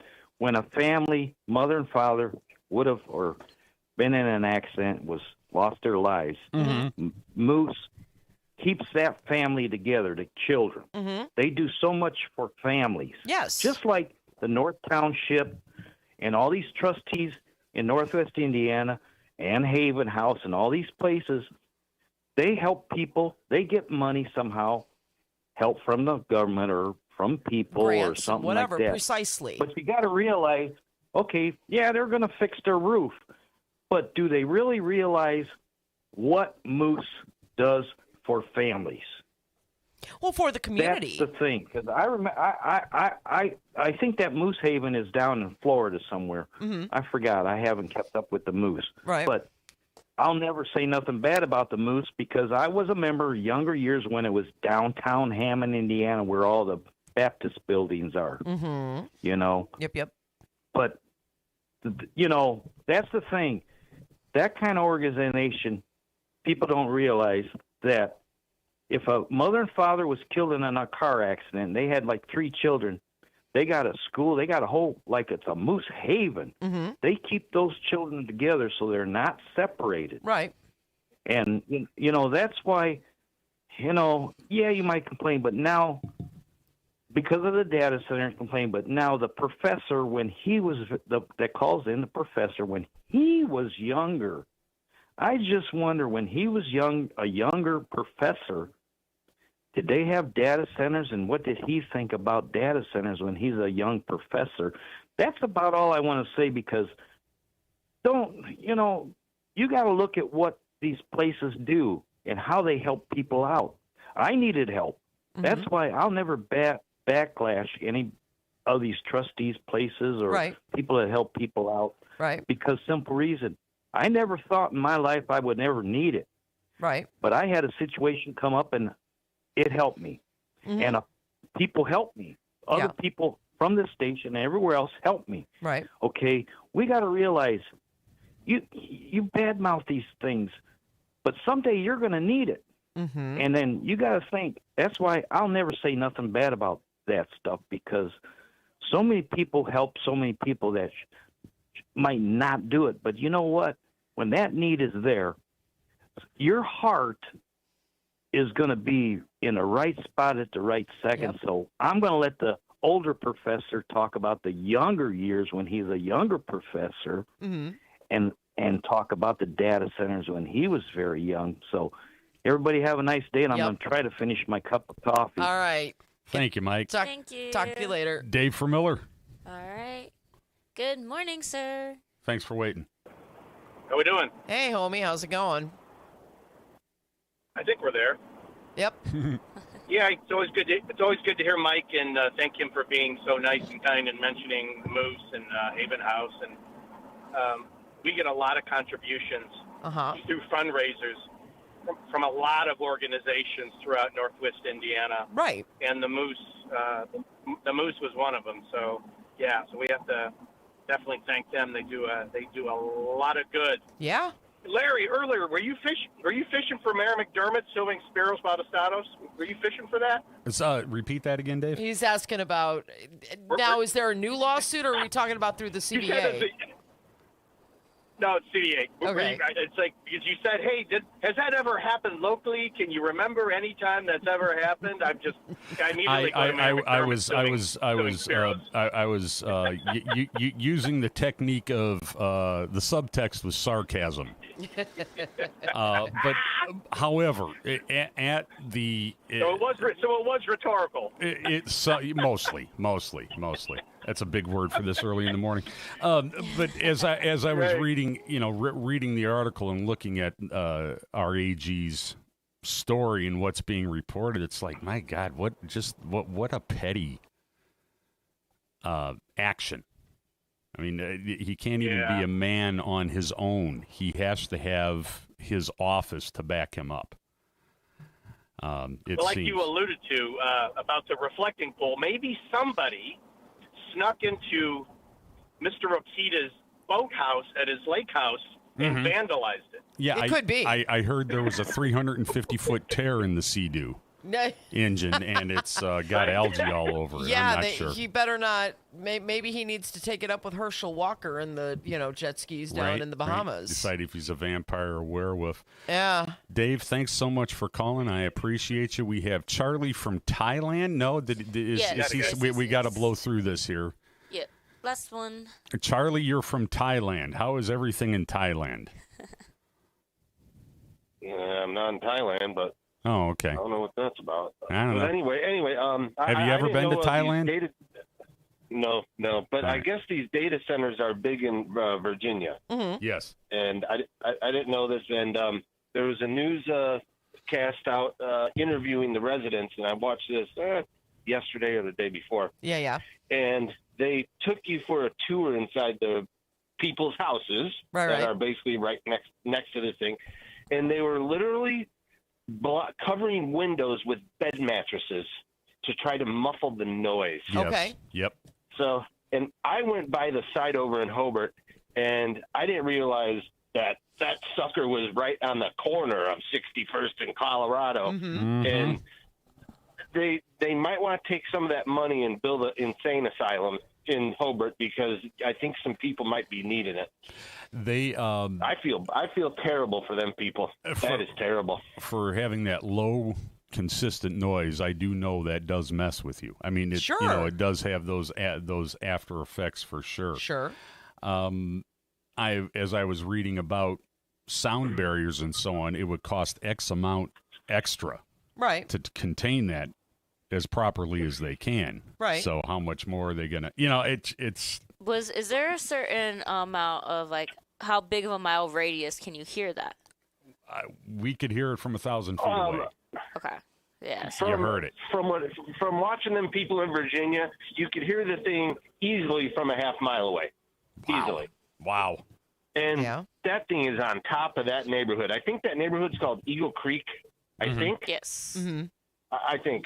Yeah. And, I looked at that and I said, man, if the city of Hobart had any decency, they'd take that money and offer them people a buyout and give them a relocation plan. Seriously. I'm with you. That would be a nice thing to do. That would be the right thing to do. Yes. Yeah. So anyways, that's my comment. Yep. Appreciate it. Take care, man. Thank you. Thank you, sir. Let's go ahead and take that break. It is 7:30 a.m., 12:30, 104.7. That's what they said, WJOB, the bright spot on the dial. It's gold rush time at Albert's. Oh, looky here. Oh, those are going to fetch a pretty penny. Well, who's going to buy them from us? I'll buy that gold from you. What did you say? I said I'll buy that gold from you, and I'll give you top dollar. That sounds great.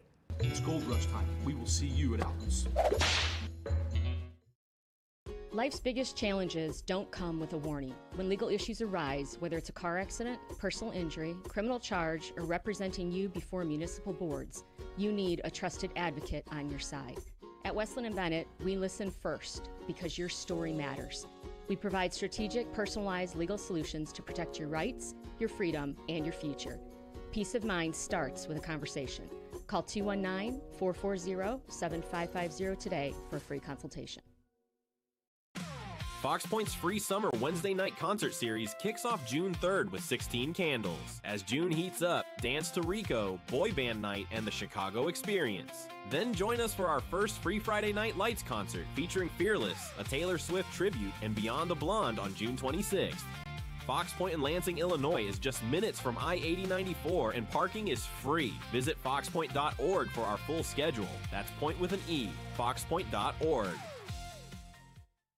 We've had some cars run into the barrier wall, not paying attention. They were on their phone. Texting, scrolling. Yeah, it's bad. Most often they be on their phones or they're just not paying attention. They can cause a crash. We could stand on the side of the road and watch every other vehicle looking down into their lap as they're passing us. You know what they're looking at. They're looking at their phone. Phones. On their phones, not paying attention. Phones. I'm not a mathematician, but I say probably about 80% of the people who pass me are on their telephones. No call, text, or video is worth putting yourself or a road worker in danger. When driving through construction, LIUNA members ask you for your sake and ours. Slow down, stay off your phone, please. Be aware where we're at, where the cone zones are at. Stay off your phones and buckle up and drive safe. We're not asking for much. This is Brian Short, Business Manager for the Indiana Laborers District Council. Everyone deserves a safe place to work. Do your part in the cone zone. Slow down, save a life. We're all in this together. A message from Laborers International Union of North America and affiliated locals.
And it is AM 1230, FM 104.7, WJOB. That's what they said. And to paraphrase one of my spirit animals from my younger years, Jimmy Hurley, famed Bloomington, Indiana DJ. It's 7:30 a.m. and I'm not drunk, but I wish I was.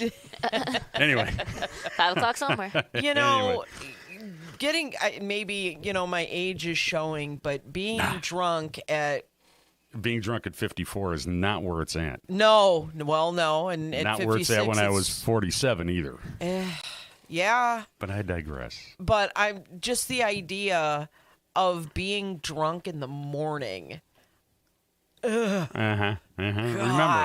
Remember, if you're sober, that's the happiest you're going to be all day. Just remember. Anyway, I think the last time that I drank in the morning was probably when I was 21, and I will brag about this till the day I die.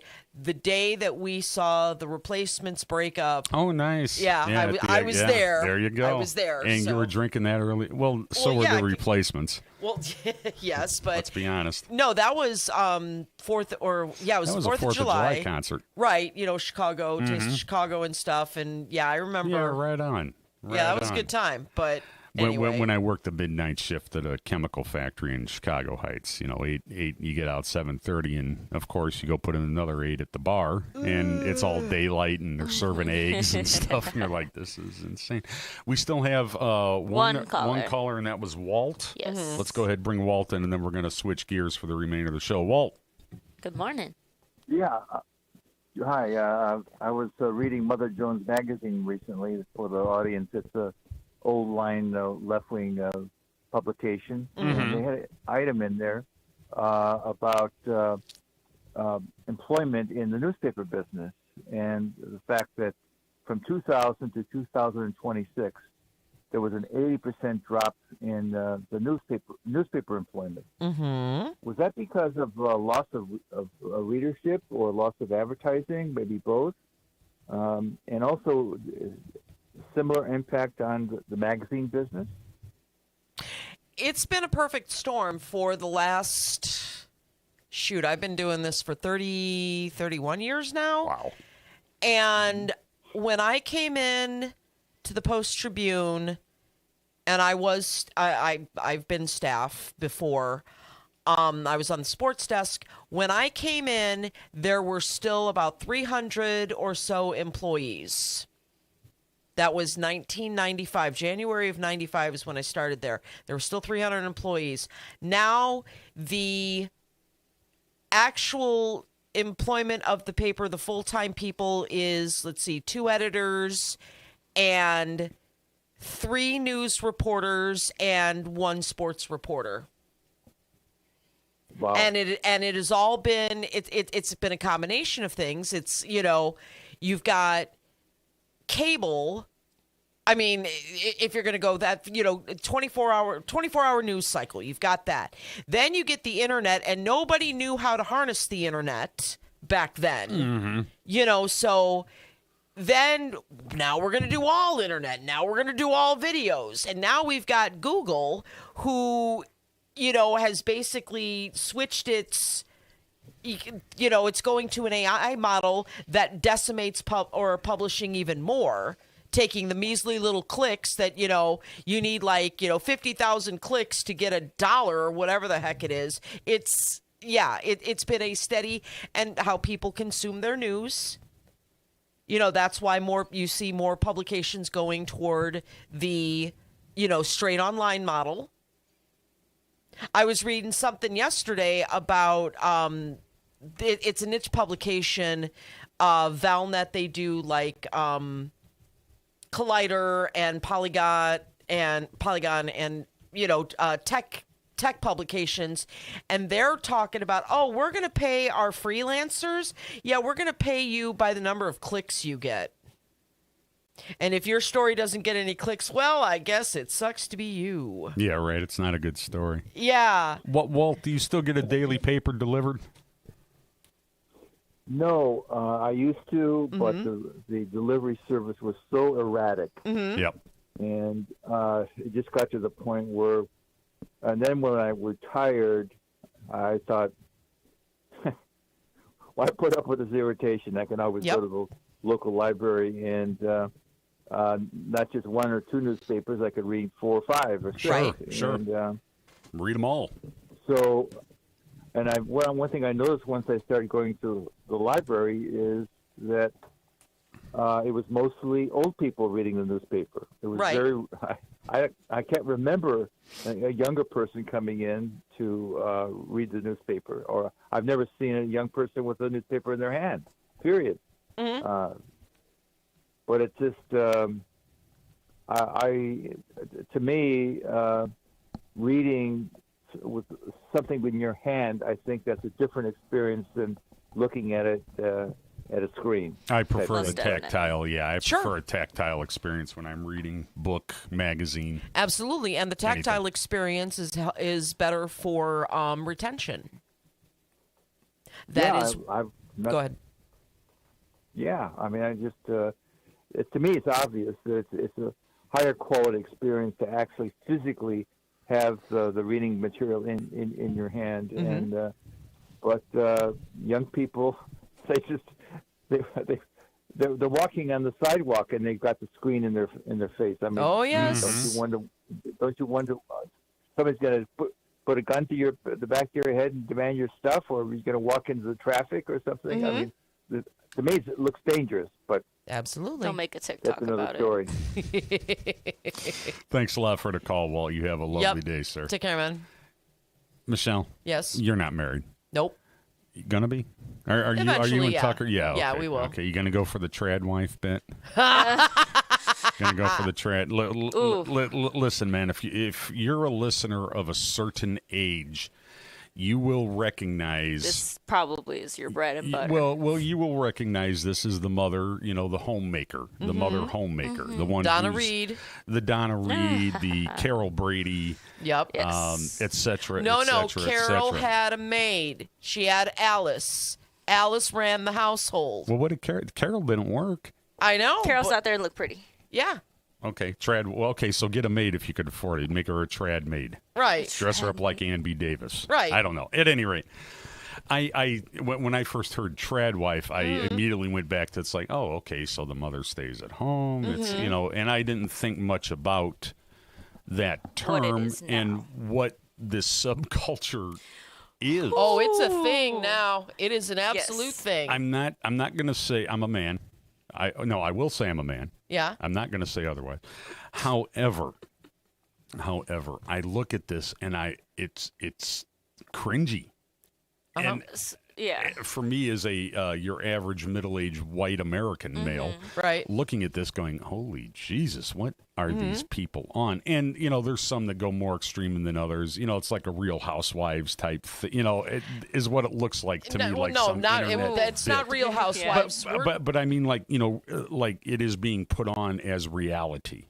It looks like a reality TV show. Exactly. That's where I'm going. And ladies. Okay, I got a whole rant on this. What is this? So the trad wife movement is. Oh, for people who don't know, when they're like trad, what is that? Yeah. Traditional wife. It's just a shorter traditional version wifery. of it because the Gen Z can't say traditional, apparently. Right. And so the whole trad wife thing is a movement that, particularly now, especially with, all of these, men that want traditional wives and traditional values, and men don't want their women to work, and, they want them to be home to take care of, and give birth. I was about to say how I usually call birth, which I'll be polite. But what do you usually call birth? Is that not radio appropriate? It's not radio appropriate, but it's kind of crass, and we'll hear it off the air. Yeah, okay. yeah. Okay. So okay. Anyway, you need to give birth. Quiverful movement. Okay, Michelle, quiver full of children. Yeah. So Michelle 21. Duggar is like the. Oh, yeah, the Duggar family. The Duggar family, where you have a zillion. Yeah, she is the definition wife. of a trad wife. Yes. where we're at home, we churn our own butter, we bake our own bread, and, you know, we don't believe in birth control, and, you know, the men are the leaders of the household, and women are helpmates. Oh, I hate that word. Helpmates. Helpmates, yeah. So it sounds very Handmaid's Tale. It is. It is. It There we go. absolutely There we go. is. Yeah. And so this is, you know, apparently the whole feminine and screw feminism. Right. Yeah, And is it a backlash or Yes. a response to feminist movements and? Sure. Okay. Sure. Because I see here one of the descriptors is that they submit to their husband. Yes. In the biblical sense. Yeah. Everything, yes. Yeah, well, The- which everything is goes back to the everything. Bible. Yeah, there's the ballerina farms or whatever, and, you know, they're all very, you know, pretty. This woman, she was, I think she was an actual dancer, and, you know, she had a life, and then she met her husband, and now she's nothing more than a broodmare up on their farm. But the husband has, you know, a lot of money. So you can afford that. Well, yeah, you trade certain things. Right. And if you, afford, I trade my freedom for this. I trade. Well, yes. yeah, Sure. there's a price to everything. Compromise. And, yeah. Just wait. Well, it just, you know, but then what happens, and you also see the TikToks on this, is when, you know, the woman ages out of her, you know, her position. prettiness. Right. She's, you know, all of a sudden at age 30, she's too old. Oh, is And that a bit too? So then they get divorced, and then the woman's out there, well, I don't have any marketable skill. I have to go to work now. What am I going to do? I've never worked. So yeah, I'm looking at some of the skills that trad wives put their efforts into. Yeah. Okay. And that Is sourdough bread Cooking. on there? Yeah. It better be. Cooking, baking Yes. from scratch, Yeah. Gardening, homesteading, and Yep. sewing. Now, time out here. Yeah. Time out here. These, and I'm not trying to play devil's advocate Yes. or Right. anything, but these, I'll say 4 out of the 5 of these things are life skills. Sure. They are. Our yes. life skills. Sure. I don't know many people that do a lot of homesteading around here, but you know, the cooking, the gardening, baking from scratch, and so on. 100%. Is it also a backlash against some of those skills that have been lost as technology has?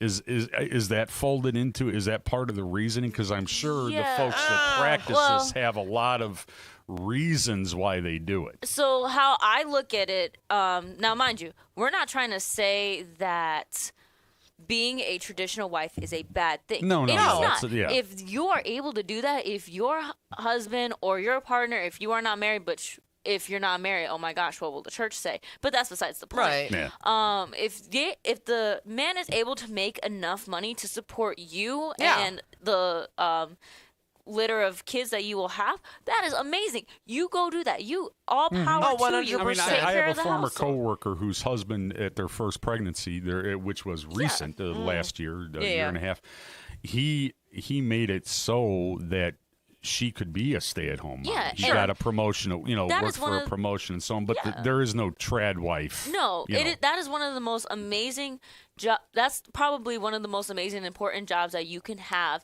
is to take care of the children and take care of the household. We're not saying that that is an issue.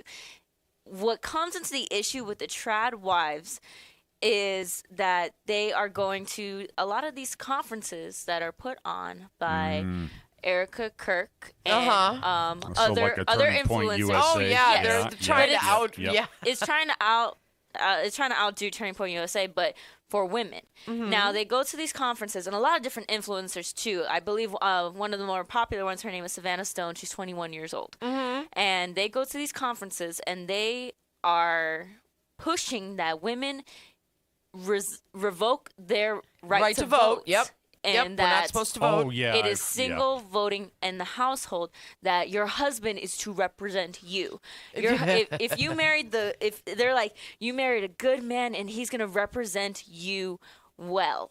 Now, With that being said, they said, yeah, no, I wouldn't want to have my vote. I think my husband can vote for me. And they would ask these mothers as well, well, what about your daughter? Would you want your daughter to have the right to vote? And they're like, no, I think I'd be okay if she did not have the right to vote. Now, that being said, these women are going on to these conferences, and Erica Kirk, Savannah Stone, they're going to these conferences saying, women, have children, submit to your husband, have more children than you can afford. Yeah, and I heard that, right, yeah. And I said, whoa, yeah, hold on. Yeah. Now, that being said, they want you to stay at home, be the one that tends to the household, tends to the children, tends to your husband, submit to your husband, and all of these things, revoke your right to vote. Basically, be the stay-at-home mom, because feminism has ruined that for all these women. And it has ruined it for men, because all these women don't want to have children because the birth rate is significantly lower, that's going to become an issue. In some countries, it's net zero now. Yeah, in some countries, it's zero. Now, they said that this is not good. We are losing our traditional values. How dare women want to be political radicals? How dare they want to have jobs where they don't have children? Because if women go get an education, they're less likely to have children early on. They want children. They want women to have children very, very early on in life. Now, yes, if you have a child much earlier in the years that you are able to have children, then it is easier on the woman. Now, I hear all of this. Me as a 22-year-old, right? I'm the same age. Yeah, I'm a little baby, but I'm the same age that my parents were when they had their first child. It's completely different. You see the pricing of how much it is to have a child. Now, alongside with that, I feel that these women should practice what they preach and sit down and shut up, because that's what their husbands want them to do. Well, they want them to. Also, I hear and I see it. I'm just like, did your husband give you permission to speak at these conferences? Because that's the lifestyle that you are promoting. Right. That you stay home, that your husband has all the power. Do we think Erica Kirk is going to give up her right to vote? No, she's not. She's not going to give up her right to vote. She's not going to give up her right to do these conferences. And the reason that being because they're like, feminism has killed all of these traditional values. Feminism is the only reason that you are standing up on that stage right now. That's right. And it infuriates me because, yes, if that's the lifestyle you want, more power to you. Go ahead. But that's the reason you get to wear pants on stage. This is the reason you get to talk. You get to vote. You get to make that decision. You and don't smoke have to Virginia vote. Slims. Yeah, you can smoke Virginia Slims. You can have a That's credit right. card. You can have land. You can have cars. You can have all of these things. Yeah, when did You women have get the- credit cards finally? In the 70s? In the 70s. Yeah. Right. And that you didn't have to have a note to give to your doctor. Your husband did not need to sign a note saying that you can get birth control. Right. If you don't want to do birth control and you don't want to do all these things, that is your choice. You are able to do that. Right. But then they're promoting to these women that, one, it is expensive enough for yourself. Housing market, all of these different things, all of this economy, regardless of what party you vote for, it is very difficult to live on your own. Now, if you are able to find a man and get and live on your own, great. All power to you. But the fact that they're saying women have more children than you can afford, revoke your right to vote. What are you doing? And they're Right. just like, So feminism what killed it. happens? Where's the responsibility of the man to, take care of that woman and his, quiver full of children? Where's his responsibility? Because he can leave whenever he wants. And then what do you do with the woman? What does the woman do when she has no marketable skills? She can't go out and work, and she's got a passel full of children that she can't afford. So what do we do with that? Do we rely on the church? Yeah. The church will pay for it. The church will okay. pay for it. Okay. Now, it's in that sense, and then also it's the idea that have more children than you can afford. Will church pay for it? The other thing with that, who's going to go to bed hungry, you or your baby or both? Right. Because it's very expensive to have a child. Formula, diapers, anything like that. Even if we want to go back to traditional ways, cloth diapers. Right. But also, all of these women are promoting these traditional values. Okay, then we don't want to see the hair extensions and the lashes and the makeup and the acrylic nails. You want to go back to the Handmaid's Tales? Okay, let's cover you up from neck to ankle. Don't show your hair. Any All decoration of on the body, according to the Old Testament, your tattoos, you're marked for death, and so on. And I would always get told, like, this thought of this this stay. Wow, you don't want a husband. You're never gonna find a husband. I've said it before, and I told my parents, I was like, if a man ever tells me what you can and can't do, you can't go have an education, you can't go have a job because I said so, not for any other reason, because I said so. All right, I'm gonna go do it twice, and I'm gonna laugh in your face when that happens, because I feel that women have came way too far to now say, okay, we give up. We don't want it anymore. If you don't want it anymore, that's fine. That is your choice, and you are completely free to have that choice. But you're also, the reason that you're able to speak about your choice is because feminism. It's like, don't say that it's the reason of all that the world is burning because you're advocating what feminism is. It's funny how that all filters down to, and this is adjacent, the bike path. Well, go with me. The bike path that goes from Munster now into Highland crosses the Scoons and the Harts Ditch there. That's where I grew up, and that was always something we had wanted. And Katie Marsh, right? I hear Highland on the Highland Facebook pages. Those people from Munster are coming over here and causing trouble on the bike. And I thought, I just now thought, oh yeah, boy, that just sounds like it, right? Right. Oh, the bridge is built, and now the element from Munster. Well, no. The problem, it's not the Munster people. It's the Illinois people. They're sneaking in on the bike paths with their knives to cut holes in a reflecting pool. Yes. Yes. Do we have any last minute callers, Adriana? Yeah, I see him. He's groveling. He's groveling. Should we let him on? Who? Good morning. You are on the line. Hi, kids. How are you? It's your good buddy, Mad Max. Doing well. How you doing? Couldn't be better. But hey, I got a question for Michelle. Just please, we're all sitting here, bated breath, waiting. What is it you call a woman who has children that you didn't want to say on the air? It can't be worse than anything Jed's ever said. I mean, what would you call a woman who has a child? A mother? That is not what I said. That is not. It's the act. It's what I have called giving birth for a woman, not what I call a woman. What is it called? It's other than giving birth. I said other than I'm the not. Human process. What is it called? Go ahead. I'm not, Mac. I'm not. What else you got, Mike? Okay, what is wrong with having a wife who wants to stay at home and raise children? We didn't say anything. We never said there was anything wrong with that. We were looking at the issue and discussing it. Okay, you must be listening to the WIND. Change your station. Clearly, your opinion of this, of a woman staying home and raising children, is you've got an incredibly unfavorable opinion of it, right? Okay. So okay, wait, hold on. No. Stop here. Right? Are you asking me if that's my opinion? No, he's talking to me. No, I'm not asking Okay. you. No, I'm not asking. I'm talking to all three of you because clearly you seem to have that opinion. I'm guessing I'm not mistaken in what I'm thinking because I'm reading the chat board and they're all saying you sound like you're insane. There's nothing wrong with. I don't know what chat board you're reading, but nobody said I sounds insane. Just another silly exaggeration. Is this a secret chat board? It's the one in his head. Yeah. Okay. So there's not a reason. There's nothing wrong with. What is wrong? Can I finish, or you? I mean, there's no point of this if you want to let me finish. There's never a point. There's with never you. a point with you. Yeah. So. What is wrong with a woman staying home to raise children? I remember the days of feminism where the feminists said a woman needs a man like a those long ago days. Like a fish needs a butt. Yes. So Mike, I got to ask you. You're famously divorced and raised your kids by yourself. Okay, you put it out. No, hold on. Now you stop and now you listen. Yeah. We got 2.5 minutes. You got let on. Okay. Go ahead. So you got all this. You're divorced, raised your kids. You have everything in your life together, right?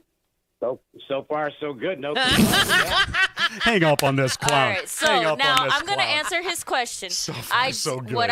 What my opinion was that there's nothing wrong with a woman raising children. You've said staying that home. several times. Yes, I said that several times, and I prefaced that before I went on my little soapbox that I'm able to do because of feminism. That's now, right. And I'm able to sit here and have a job. But I said there's nothing wrong with that. What I said the issue is that women feel that feminism is what's wrong in today's society, and that's why we don't have nuclear families, and that is why the birth rate is so low, and that birth control and all of these things are the issue.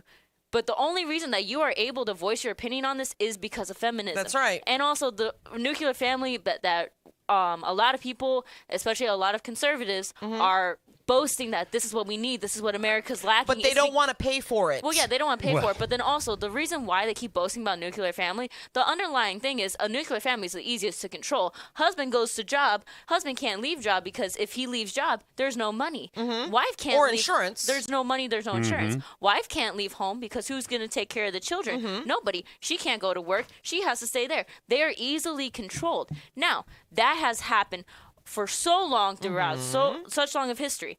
It's not that it's a bad thing. It's just the way that they're saying revoke your right to vote, stay home, make sourdough bread, and submit to your husband. If that is your lifestyle, that's great. But practice what you preach and stop talking because that's what you want. You want to revoke feminism. Cool. Revoke it. Why are you at these conferences? Did your husband allow you to speak? All of these different things. That's what the issue is. So that was the reasoning behind it. Let's see. We have one more caller. One more? Yeah, let's take it. We got it. Who is it? Good morning. You are shortly going to be on the air right here, right now. Oh, good morning. Good morning. Hi, I had a question for the young lady who was talking about the conferences. Did you actually attend the Erica Kirk conference? I've seen it on like they've had live streams, they've had articles put out about it. I've read the articles. I've seen the influencers videos before. So you're trusting an article. You're trusting the media. Trusting the bad media. I see it on a bunch of different sources, not just like one right wing, one left wing source. I see it on their own page as well, so like Erica Kirk's own page. You've never actually have you attended a conference? No, I have not attended a conference. I'm wondering where you're getting this information because I've never heard anyone tell a woman not to vote, to revolt. That is ridiculous. Yeah, so I can actually pull it up here on our little YouTube thing. Why did you ask me if I went to a conference? Why would I? Well, because you seem to be, you seem to know. You sound like you had some knowledge about what, about those conferences. No, I get you. I want to know where this information's coming from because, like I say, well, okay, but let me ask you this: if when Adriana is looking up something, or if I were to look up something and we tell you where to look, are you going to believe that source?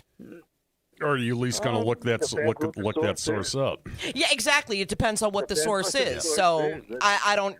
It's a pointless exercise. You're not going to believe what we say anyway. So I don't know why you're asking. Why do you assume that? Why? Because you're making it very clear. They've also interviewed a lot of different people. Making it very clear. Well, yeah, but no, they've also interviewed a lot of different people at these conferences saying that if you are not speaking with your family around the dinner table about these issues every day, it is high time to start. If you're not encouraging your children to grow up and have the courage to get married and have kids, more kids than they can afford before they think they're ready, it is high time to start. It is these choices, like deleting our dating apps and quitting birth control. If you are not speaking with your family around the dinner table about these issues every day, that's the it part is high about. Yeah. So that's Erica Kirk herself. Is that a lie?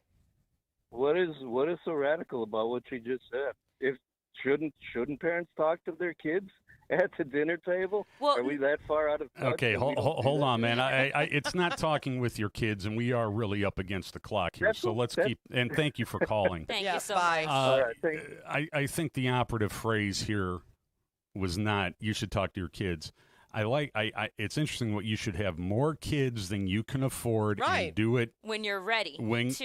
Right, more even before you're ready. Yeah, before you're ready. So what does that mean? We're 15-year-old. Let's have our 15-year-olds have babies. Well, yeah, because apparently I'm spoiled goods because at 15, when I had my quinceañera, I didn't get married off to the to whoever my parents promised me. Your pimply little date or whatever. Yeah, right. whoever my parents promised me, and then start having children. Yeah. Right then and there. Yeah. I'm spoiled goods because of that. Mhm. It's what the issue is at hand here is because they are showing a lot of out-of-dated values, and they like to use the Bible so much for the reasoning of their values. Now, yes, everybody's entitled to their own opinion on religion, but I like to look at it as you're putting politics, church and state is not separate at all.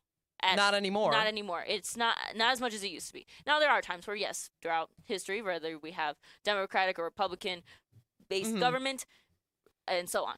But there's just, it's because you're telling people to have all these children to, but like not really buck tradition, but the reverse of it, and basically say to go back to what people know of the nuclear family.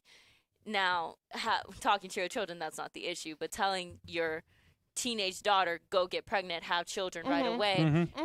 That's super responsible. That's insanely responsible. Yeah. And that all of these men that are in the chat is so funny because a lot of our callers that are, I'm not saying all of them think this way, but a lot of our callers that are frequent callers are all men. I would like to see a woman's opinion on this if on the next show next Tuesday, because I already know the chat board is going to just light up. Yep. And the callers are going to fall in on Wednesday. But it's because men are like, what's so wrong with the wife? Why can't she go in the kitchen and make me a sandwich? If that's the wife you want, go ahead. But it's just very different. It's very different now. And I see that a lot of different women in this society, when they are told that they should stay home, sit down, and shut up, it's not going to go well. It's not going to go well to your wife if you tell her stay home, sit down, and shut up, and you're going to like how you live. If that's not going to go well with your wife, if you can't imagine say that to your wife, why do you think that's okay for all these women and these young girls to have that image and to just put the libertarian cherry on top that people like to say? Because last week I was told I have conservative views, and now I'm told that I'm a crazy big city lib. Just put the cherry on top. Yes, all the pride and the drag queens and LGBTQIA plus. Everybody can be happy. Hell yeah. And that's, anyway, that's where we're gonna end it. We have to end it.